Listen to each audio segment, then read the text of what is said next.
شروع کرتا ہوں اللہ کے نام سے جو بڑا مہربان نہایت رحم کرنے والا ہے۔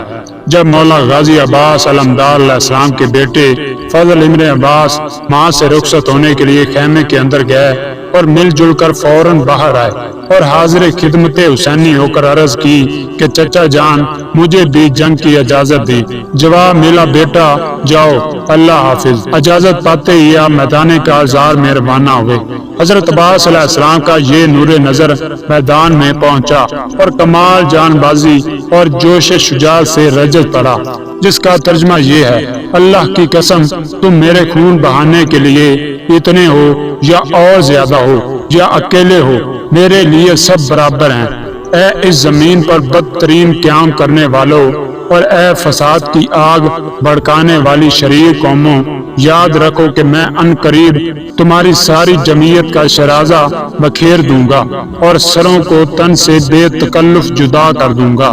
رجز کے الفاظ ختم ہوتے ہی آپ نے دشمنوں پر دل ہلا دینے والے حملے شروع کر دیے اور تھوڑی دیر میں 250 دشمنوں کو فنا کے گھاٹ اتار دیا۔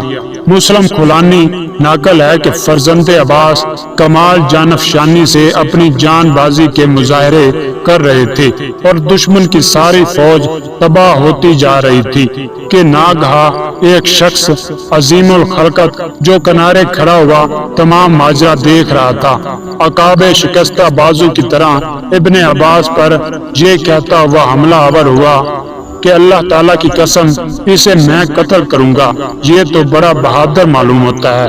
میں نے آگے بڑھ کر اس سے کہا ارے تو جسے قتل کرنے کے لیے بڑھ رہا ہے اس کی رسول اللہ صلی اللہ علیہ وسلم سے قرابت بھی جانتا ہے، لیکن اس نے میری بات پر بالکل کان نہ دھرا اور فرزند عباس بن علی پر ایسی حالت میں جبکہ وہ مشغول جنگ میں تھے ایسی ضرب کاری لگائی کہ آپ اپنے خون میں لوٹنے لگے اور آواز دی چچا جان خبر لیجئے۔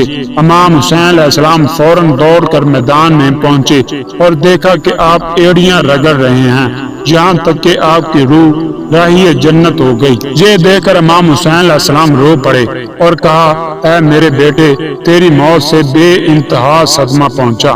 پھر ان کی لاش اٹھا کر لائے اور گنج شہیدہ میں پہنچا کر واپس آ گئے۔ جب آپ کے حقیقی بھائی قاسم ابن عباس علمدار نے بھائی کی شہادت اپنی آنکھوں سے دیکھی تو بے چین ہو گئے اور کہنے لگے کہ اب اے بھائی تمہاری موت کے بعد میری زندگی حرام ہے۔ یہ کہہ کر میدان کارزار کی طرف چلے۔ امام ابو اسحاق اصفرانی فرماتے ہیں کہ آپ جب کہ میدان کی طرف روانہ ہو رہے ہیں آپ کی عمر 19 سال کی ہے، غرضیہ کہ آپ رزم گاہ کی طرف روانہ ہو کر میدان میں پہنچے اور رجز کے یہ اشعار پڑھے میں تم پر نبی مختار کے صدقہ میں ایسا حملہ کروں گا کہ تمہارا دودھ پیتا بچہ بھی خوف اور ہول کی وجہ سے بڈھا ہو جائے گا۔ اے سارے کفارو سنو میں تم میں سے ہر ایک کو ٹکڑے ٹکڑے کر دوں گا۔ رجز پڑھنے کے بعد آپ نے ایک زبردست حملہ کیا، اس کے بعد حملے کرتے رہے یہاں تک کہ 800 دشمنوں کو قتل کیا۔ بھوک اور پیاس پھر زخموں کی شدت نے دبی ہوئی پیاس کی آگ کو اور بھڑکا دیا۔ آپ فوراً خدمت امام حسین علیہ السلام میں حاضر ہوئے اور عرض کی چچا جان میری آنکھیں پیاس سے دھنس گئی ہیں، مجھے تھوڑا سا پانی عنایت فرمائیں تاکہ میں دشمنوں سے لڑنے کے پھر قابل ہو جاؤں۔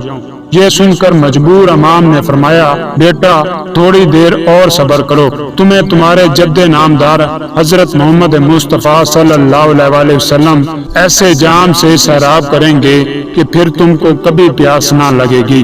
یہ سن کر قاسم ابن عباس پھر میدان کارزار کی طرف واپس گئے اور دشمنوں میں حملہ کیا۔ اس حملہ میں آپ نے 20 سواروں کو قتل کیا اور شہید ہو گئے۔ امام حسین علیہ السلام کو اطلاع ملی، آپ میدان کی طرف تشریف لے گئے اور دشمنوں نے قریب پہنچنے سے مزاحمت کی۔